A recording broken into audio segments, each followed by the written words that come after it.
welcome to the third and final session for the History of Scottish Cosmopolitanism at the Fin de Siècle.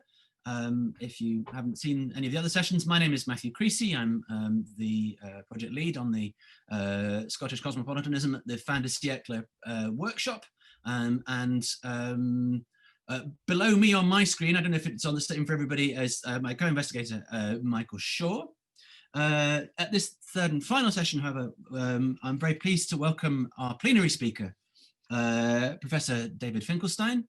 I'll introduce David very shortly now, and then hand over to David to speak, and then there'll be a chance for people to ask questions and answers. Okay, so I'm very pleased to welcome David Finkelstein, who's a professor at Plymouth University and indeed an executive dean in the Faculty of Arts there. He's also one of the foremost experts in book history and print culture in the long 19th century in the UK, and previously in Scotland. He's moved to Plymouth from various institutions in Scotland, and he's the author of a number of monographs, from his biography of the Blackwood publishing firm, the home, Blackwood 2002, and indeed a book, Print Culture in the Blackwood Tradition 2006. And then looking more recently, doing work on printing. Oh, there we go. More recently, he's done a lot of work on Victorian printers and printing presses. His book Movable Types came out only 2 years ago with OUP. He's also one of the editors of the Edinburgh History of British and Irish Presses, which is, I don't know if is it out this year, I think? Yeah, so I edited the 19th century one that's come out this year. That's come out this year. One's coming out as well. Yeah. And he's working on another volume in that series, which is on the history of the colonial press, which I think is very interesting, given that some of the discussions earlier we had today about cosmopolitanism and settling and expansion out from Scotland early today. He's, as I say, a foremost expert in print media, print culture, book history, and Scottish culture and history in the long 19th century. And I think that's enough by way of me. I mean, I don't talk to stress David's accolades. What I'll do is I'll hand over to David now, who'll explain what he's going to do, and there'll be a chance for questions and answers later on. Thank you so much for joining us, David. Thank you very much, Matthew. That's probably going to be longer than my presentation, but I do appreciate the glowing references you've made to me. I'm hoping that this session will remedy those, or at least live up to that high praise you've given me. What I'm going to do is there's a couple of areas I want to explore with this. I did talk about them in my online video, and for those of you who didn't see it, well, guess what? I'm going to actually repeat that in some ways, so reminding you of the themes that were there. So those who have seen it, my apologies. This will be almost like a déjà vu, and for those who haven't, I hope that the information that comes through will be of interest. But the two, so I'll share my screen now. Oops, I better go back and do that now.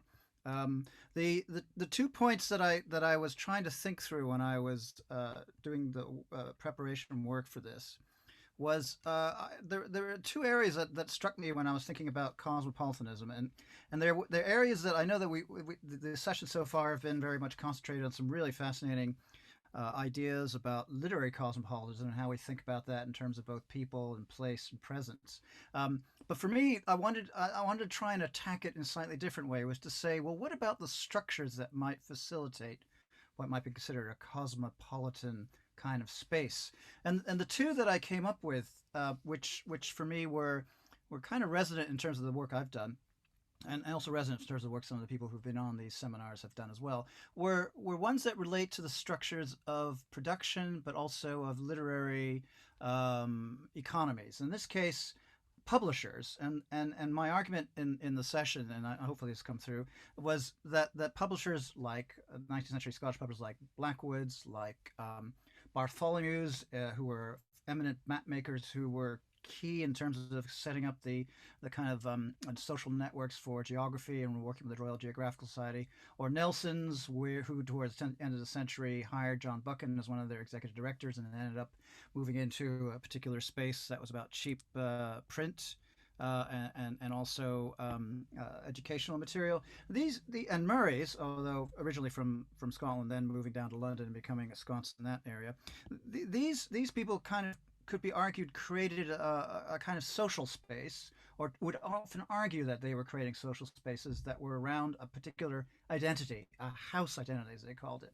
And that house identity then formed, if you like, a space that was outward looking, because they were constantly looking for people who might, as it were, fill their coffers with best-selling works in a whole range of areas, not just literary, but obviously travel and ecumenical and historical and so forth.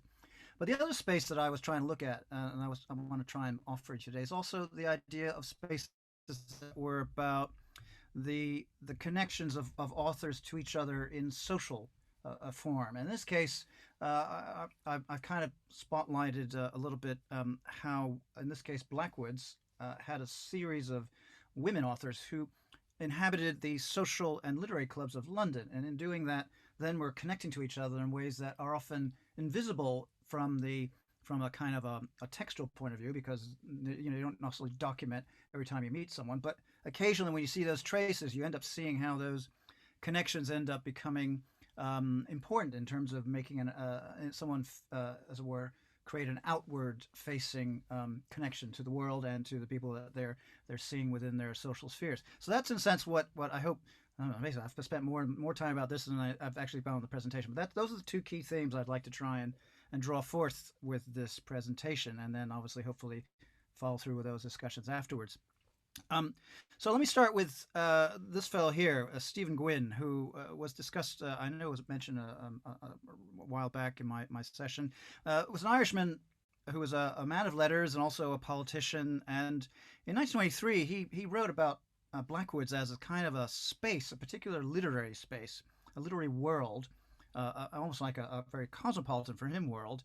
And he described it this way. He said, "But certain publications have an atmosphere of their own, a personality which is not entirely the editor's, nor is it made by the reader, nor by the combined influence of all the customary writers. It results from all of these, and when I write, say, for Blackwoods magazine, I feel myself part of a society. I am affected by its tone, knowing in a general way what will interest it, what it will like and dislike. It does not get rid of me as the first audience. Nothing by which I cannot interest myself thoroughly is going to interest this circle, but one writes there with a certain pleasure as one goes to a hospitable house." And that idea of the house, I think, is something that often plays through in 19th century and early 20th century publishing firms themselves. They often describe themselves as houses of esteemed spaces, and the House of Blackwood is a title that was often used to describe it, and indeed was the title of its various biographies and histories that were written about it. And as you'll know, the House of Blackwood was founded by this fellow here, William Blackwood I, in 1805, and then by the late century had built up this eminent cultural capital by having published with personal connections to authors like George Eliot and to Joseph Conrad and Trollope. So the space that they occupied was one that represented a particular social space, as well as a kind of an invisible arena that accommodated a shifting band of contributors. And those who work in Scottish literature will know that its early days were often full of individuals coming into this particular space, the round room, to discuss their literary works and to think about new ideas for the Blackwoods magazine issues that had to be pulled out. So McGinn and Lockhart and Thomas de Quincey, these people all play a part in the early days. Later on becomes a bit more solid and more, if it were, focused on, I guess, contemporary issues that were more fitting the middle class readership that would be seen as being the type of people that would read George Eliot and so forth. And what happens then is that you see this particularly taking forward in John Blackwood's period of 1845 to 1879. He becomes someone who develops a very personal connection to authors and creates this vision of a as it were, a mentor mentee kind of relationship with authors, and ends up, as it were, moving forward the careers of George Eliot and Trollope and Edward Bulwer-Lytton and Lawrence Oliphant and that eminent Scottish writer Margaret Oliphant, who, as many of you will probably know, wrote profusely and was considered to be the key Blackwoodian author of the mid to late century. So his successor was William Blackwood III, and he took over in 1879. And what you see then is that Blackwood tries to recreate that. But he's a bit shyer. He's a bit less, as it were, expansive in his personality. So he ends up depending on a Scots literary mediator, David Storr Meldrum, who he hires as his London office manager in 1896. And Storr Meldrum becomes very key to bringing forward these authors into the Blackwoodian circle to create, as it were, an ecumenical community that brought in the likes of Joseph Conrad and Hugh Clifford and Neil Monroe, John Buchan, but also tried to link them up. And he would often do that by hosting lunches at the Garrick Club, where he was a member, and by creating this kind of networking system that would support the connections between these authors. And very often what you'll find, as I'm sure you'll find if you're looking at any other kind of publishing firm's archives, that there's often, if you read the letters that come in from these authors to the house managers and the house editors, there's often a connection between them of talking about their work, of commenting on the work, of thinking through the themes that come through, and of often suggesting potential players who might come into that system and be published by those who they're talking to. And what's happening is that Meldrum was quite astute in noting that one of the problems that Blackwood's had was that it was starting to fade in the advance of new entrepreneurial publishers like Heinemann's, and so they needed to recoup their lost ground. And one of the ways they did that was by trying to connect with individuals that were in different areas. And one of the things that they did was they started bringing connections to women authors who were involved in, particularly in London, and actually were graduates of London, but also were regionally based, and who at the same time actually were involved in social spaces that connected them both individually, but then also were connected by Blackwood's as well. And what the question I had when I was looking at this was, who were these women, and how do they connect? And I've offered some examples of that in my online place, where what you see was that the literary clubs that were, sorry, I should probably go back a bit. Literary clubs that were set up, as you probably know, were often set up and emanated from the early 18th century, when you had the coffee houses that were developing, then emerged, and then turning into more specialized and sophisticated spaces.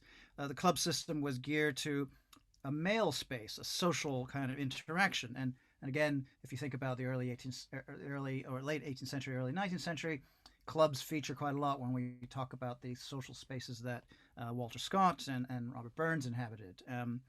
But what you have is in the 19th century, the codification of social clubs, and they become the gentleman's club, where if you like, there's the niche status of individuals gathering together to cluster around certain disciplines and certain subjects, and each club would represent a particular ecumenical sphere, if you like.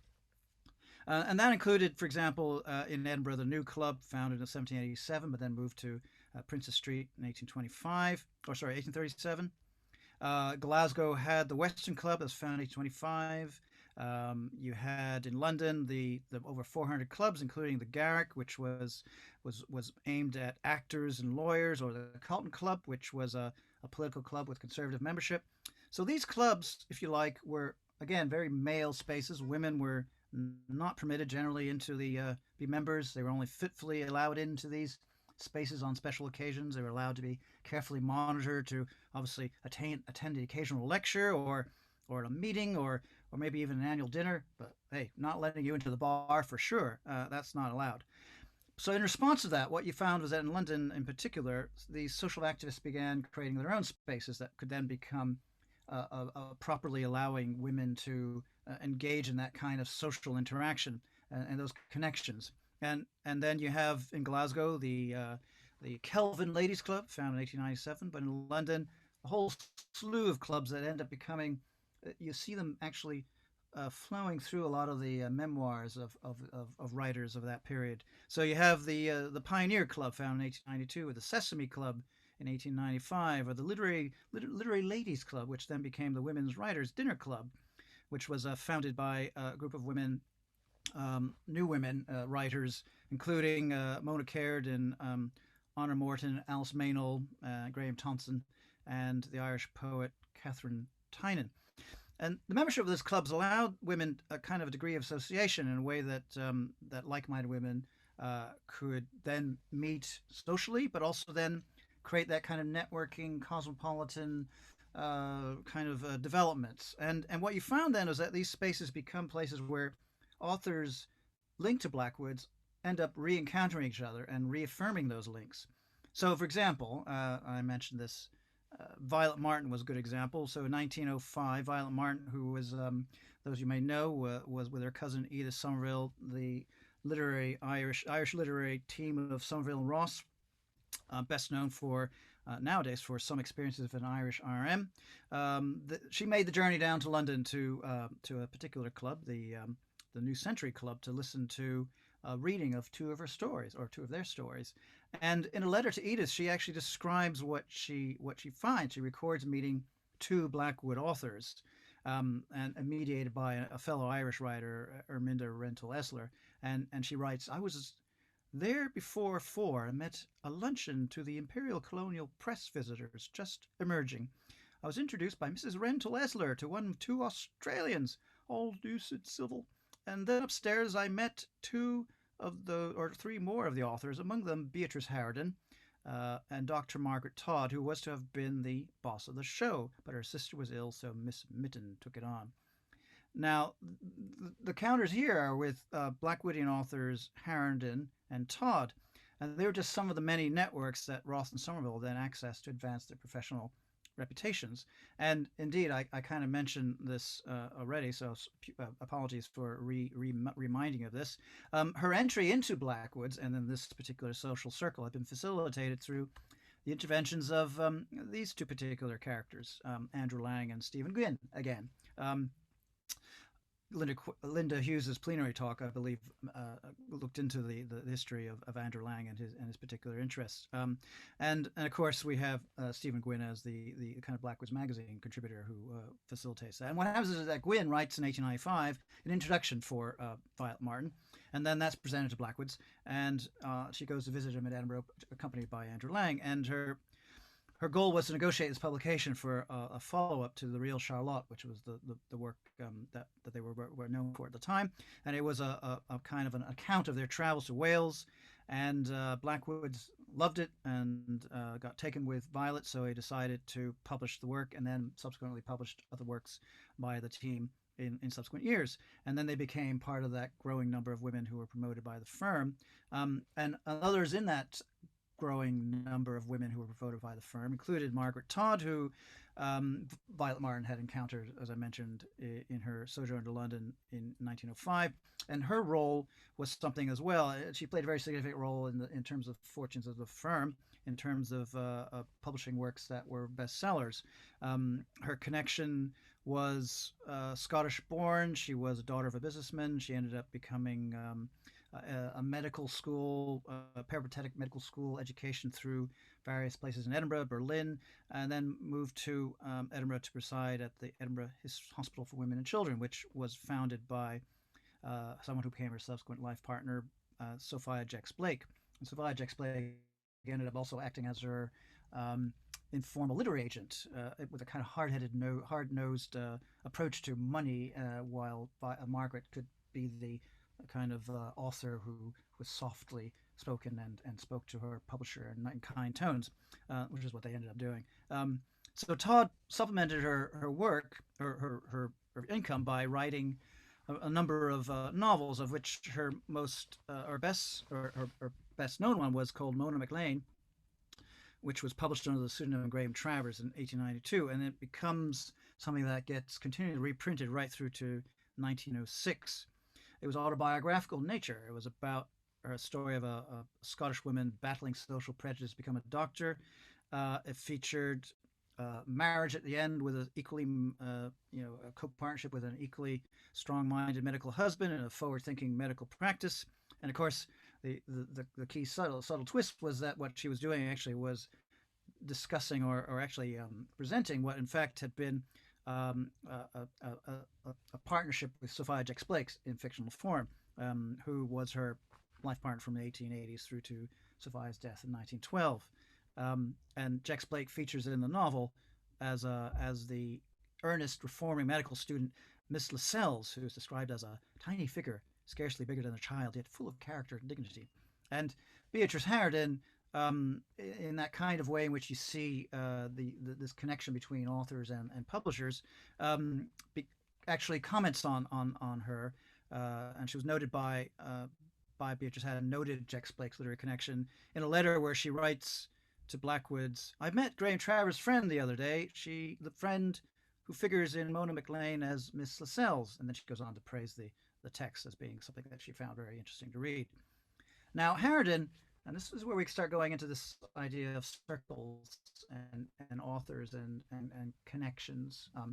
Harraden frequented the same London club as this woman, Catherine Cecil Thurston, who was another Blackwood star, who Irish debut novels, The Circle and John Chilcot MP, become best-selling sensations for the firm on their release in 1903 and 1904, respectively. And Harraden and Thurston then share club membership, as do many other women writers who are circulating around this time, in the Sesame Club, which was open to both men and women, and was associated with educational matters, and was described as distinctly liberal, with perhaps a touch of radicalism. I hesitate to think what that meant, but I'm sure great fun was had in every social occasion they ventured into. They also belonged to several other clubs, like the New Vagabonds Club, the New Century Club, the Women's Writers' Dinner Club, and they often met through these circles, and they continually, obviously, deal with each other in that form. Thurston's someone who enters into the Blackwood's firm is an interesting insertion, because it's actually an insertion of new women in literary politics into what we've been seen as a conservative list. And while Blackwood sought to draw Thurston into his circle, a cosmopolitan publisher circle with him as a paternalistic figure, she in turn then drew him into alternative literary circles that expanded his views, if you like, so inviting him to social events in London in which to make connections with individuals outside his normal social sphere. And that occurs very much so, for example, in 1904, when Blackwood's and his sister attended a dinner party hosted by Thurston, where they meet T.P. O'Connor, the Irish MP, the editor, new journalist, founder of various radical newspapers and journals, which is interesting because William records the event in a thank you letter to Thurston, noting, "My sister and I enjoyed your lunch party, and meeting the great T.P. O'Connor was delightful. I had no idea he could be so pleasant and entertaining.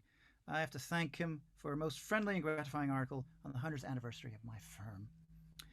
So what's clear from all this is that in the face of new markets, firms like Blackwood's, trying to match the rise of more entrepreneurial publishing and periodical competitors, begin to turn increasingly to popular authors like Thurston, like Harraden, like Todd for economic success. And like other firms of the time, one could argue that there's an approach that requires a cosmopolitan view of literary networks done through social interaction. And in that way, actually, what's interesting about this firm itself, and I would say that you can expand these examples perhaps to cover others, that it expands the firm's horizons in a way that's unanticipated. So the issue here is that survival was dependent for these firms on incorporating new ideas and milieus into old models. So taking a cosmopolitan outlook to literary opportunities was really something that was needed as part of a standard publishing strategy. At least that's what I'm trying to argue here, and be interesting to see whether folks agree or not.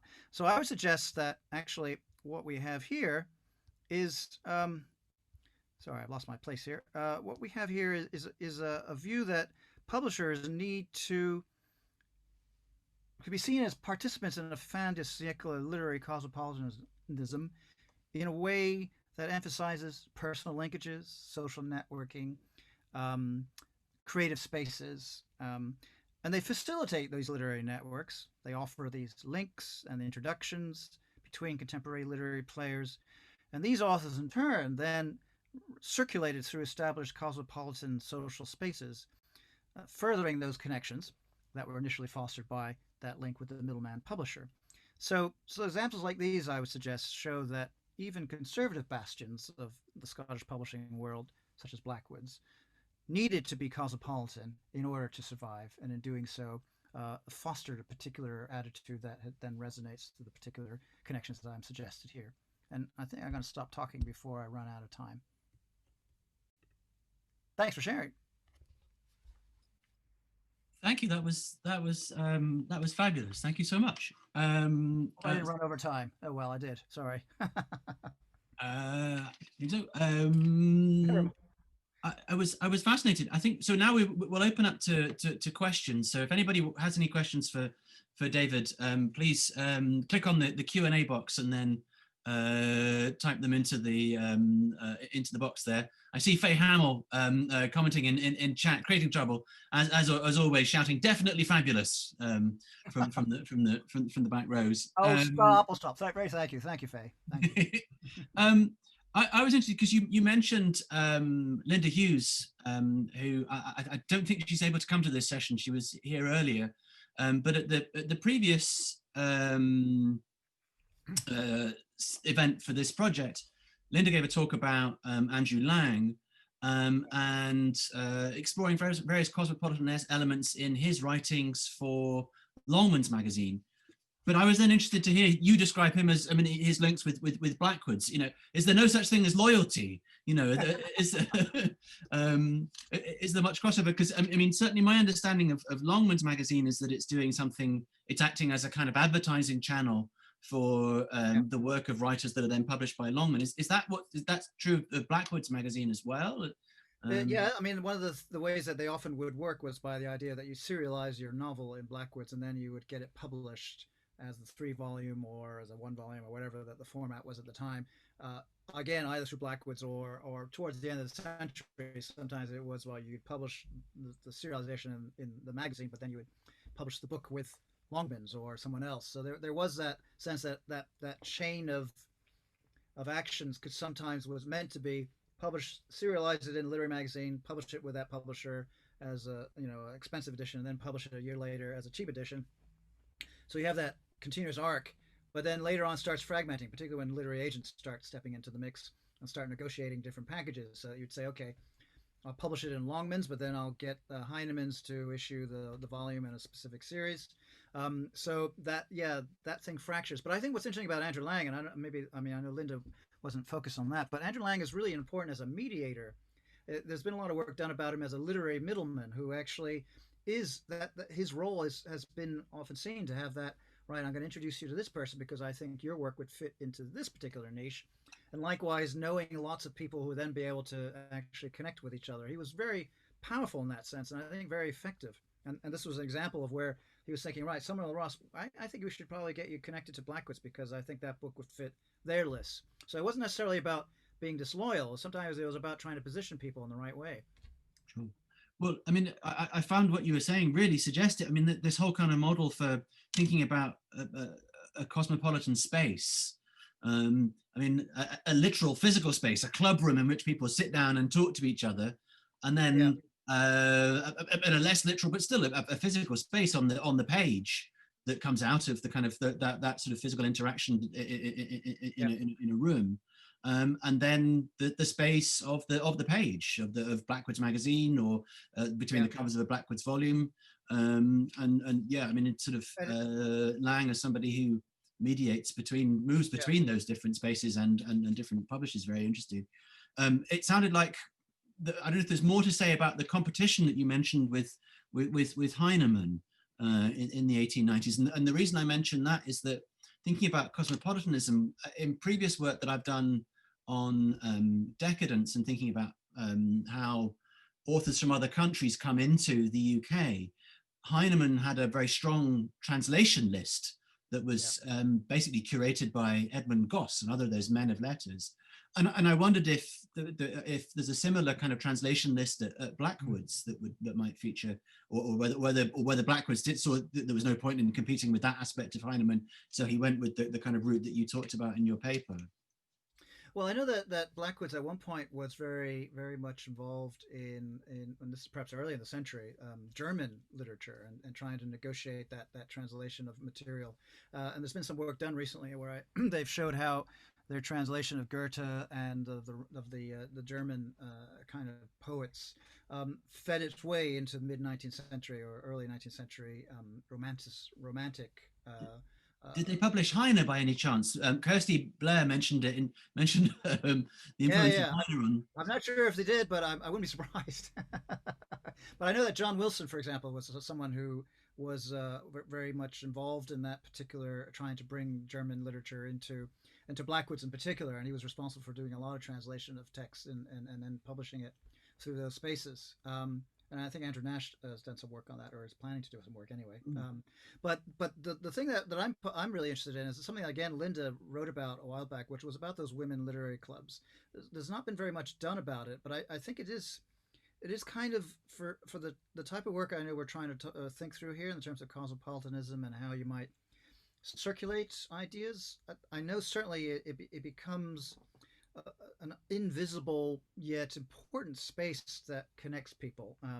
And I think certainly influences a lot of women writers who come out of the turn of the century. I'm sure Faye probably has more to say about that than I do because of her work in that area. But I certainly have come across those connections where you see women going, right, I met so and so here, and then we had a conversation about this, and then as a result, we're going to start this particular initiative. Or I've been told to go publish with, Heinemann's or Fisher and Unwin because they have a particular interest in making sure that this type of work would be promoted. So I'd be curious to know whether other people have caught that, because it really sounds to me. I mean, for me, it seemed like it's obvious, but it perhaps is undiscussed because it's not easy to track or trace in that kind of Oh, there's the archive. The New Century Club's got everyone noted, right? That'd be great, but I don't think it happens. I know Marissa Damore has done work on women writers of essays and criticism in the Fin de Siècle. I think her work has focused on the Athenaeum, though, as a kind of, and I can't remember the name of the editor. It's a particular editor in the 1880s and 90s that she's talked about in her work on women critics in the 1890s. David, sorry, not David. Michael, you've got a question? You want to come in there? Yeah, sure. Thank you very much for that, David. I was really struck by so many of the different comments that you had, and reminded me of Patrick Geddes' colleagues, as well as a publishing firm. And I was thinking about the ending of the Evergreen, where they say that we didn't really have any kind of leading editorship of the magazine, and we just had this, what does he call it, a vague semi-fluent mass. That's how he describes the contributors to it. And it just kind of, it reminded me of this sort of open fluidity that we often get in publishing in this period. My question was around the kind of clubbability of female writers, and just do you know of any Scottish women's writers clubs?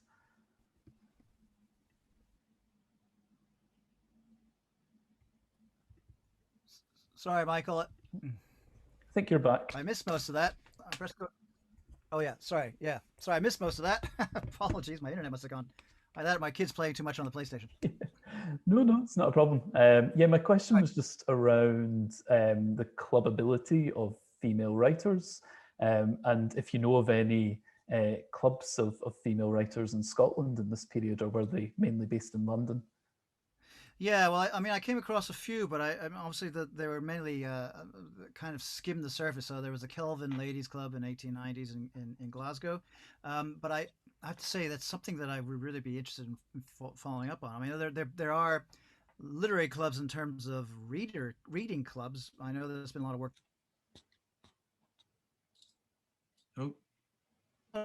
Clubs like an art club, because I know there's like the Arts Club is founded in Edinburgh. But I don't know of any arts or literary clubs along those ideas of a social clubbal space. There was one that was founded in the 1860s, and the Edinburgh Ladies Debating Society. But that was a once-a-month club that met in people's houses, and they would debate. Initially, it started by debating a particular issue, and then started branching out and writing. They produced their own magazine and a monthly, and then they ended up becoming radicalized, if you like, because they ended up becoming involved in a lot of social reform activities. So some of them went on to become members of the hospital committees or founding schools. And there's been some I think the National Library's just recently digitized the magazines that they produced in the 1870s and 1880s. Quite fascinating in terms of looking at that as the kind of social and literary development. People who are initially just getting together as a social thing, then becoming involved writing, and then moving out into society to become reformists of their own sort. But I'd say I'm ignorant of the type of literary clubs that would have been extant in Scotland along the lines that you see being discussed in London and being set up in London. And I'd be really interested to know if anybody has any of that kind of information, because I think it's certainly an undeveloped area that could be well worth and rewarding in terms of work to be done. Yeah, no, I'd like to know about it too. Thank you. I wonder if Kirsty Blair. I was going to mention Kirsty Blair because I know that she's been doing stuff on workers' institutes and libraries. Yep. She's written a comment in Glasgow. There was the Queen Margaret College Literary and Debating Society, which was women only, and she suggested that the one person to try for more information about this would be Lauren Weiss, who's the working on a project with Kirsty. Alex Murray has put a couple of questions in the Q&A, or actually it was one. So Alex says, thanks, David, that was fascinating. He asks, I was wondering if the pragmatism of the cosmopolitanism you mapped out in your paper has any intrinsic political bent. Is it a more conservative cosmopolitanism? He says, I couldn't help thinking of the very francophobic tone of Hugh E.M. Stuckfield's infamous essay of 1895.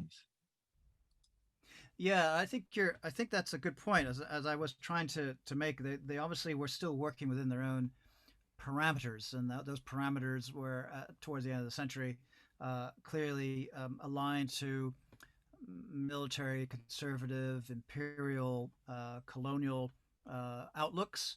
Their views about literature were often very conservative, although they weren't against publishing things that were off the wall. So I mean, for example, they published the first two volumes of poems by Hugh MacDiarmid in the 1920s, which you would have thought, really? How does that connect? Published the first novel by Ian Forster. So there were times when they did things that didn't seem to fit that particular, mode of operation. And often that was just because it seemed like a good idea at the time, and so recommended it, so we'll publish it. I think in the case of Forster, might have been John Buchan. But anyway, the thing about the point is, I think you're right. There are the type of cosmopolitanism that we're talking about here certainly would have been conservative, but in these cases, what I found interesting was that it was slightly ameliorated by the fact that those who they were including in their cosmopolitan networks were themselves often very radical.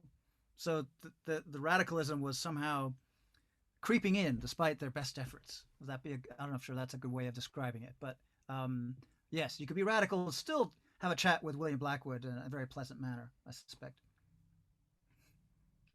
I mean, I wonder if this is a way of complicating some of the models that we tend to fall back on as literary critics. So having I don't want to go on too much about decadence, but that's kind of where I'm coming from. What's my kind of route into this project? But the appeal, say, of a term like cosmopolitanism might be that it encompasses much more than decadence. I mean, Alex is doing some very interesting work on the intersection of decadence and conservatism, but we tend to, as Alex pointed out in his presentation, align decadence with the radical, with queerness of various kinds, with the avant-garde. But I'm wondering if kind of the appeal of a term like cosmopolitanism might be that it's a more of an umbrella term that would allow us to bring in, conservative cosmopolitan institutions that, even necessarily, and think about world literature, but also European literature that's not just the kind of, the Huysmans, the Mallarmé, but it's, other kind of contemporary French writers or writers from the continent.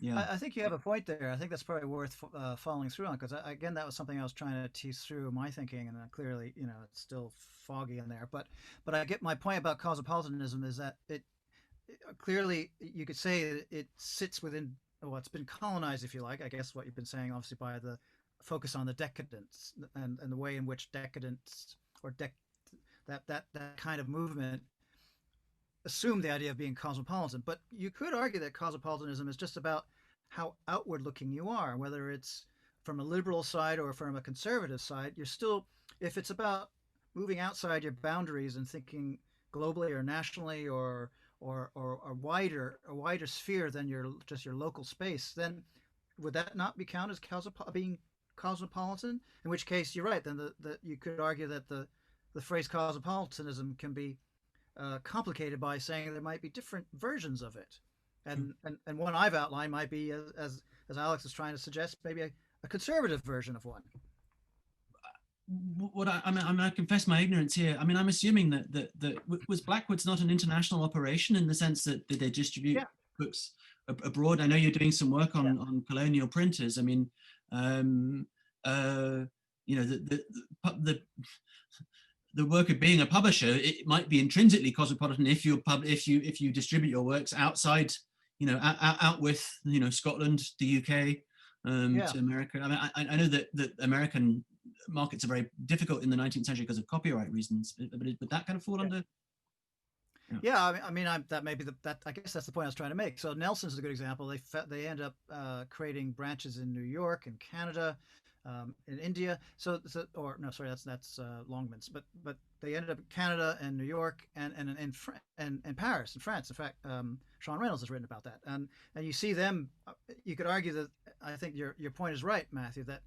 That publishers can be seen as operating in cosmopolitan form because of the fact that they are having to engage externally and nationally and internationally with markets in order to make sure that their books sell and are profitable.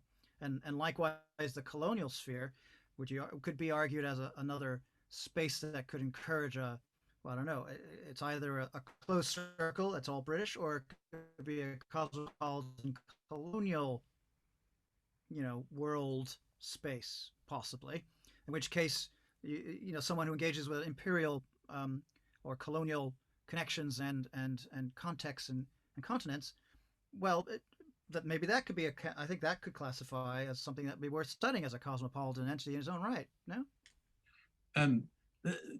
Alex Murray's come back in the Q&A saying that that's a really interesting point. Lots of imperialists claimed that imperialism was essentially cosmopolitan, which it's the other side of cosmopolitanism, isn't it? I'm a man of the world. I'm just about to go and conquer it. Right. Sean is actually in the audience and has come back. Just a comment. Thanks, David, for fascinating references to networks. Nelson's distributed their French language series in France. Yep. Yeah, that's right. And you've done great work on it, Sean.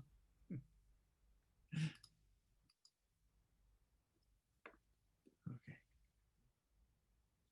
I think there's a whole book in this. But don't ask me to write it just yet. All right.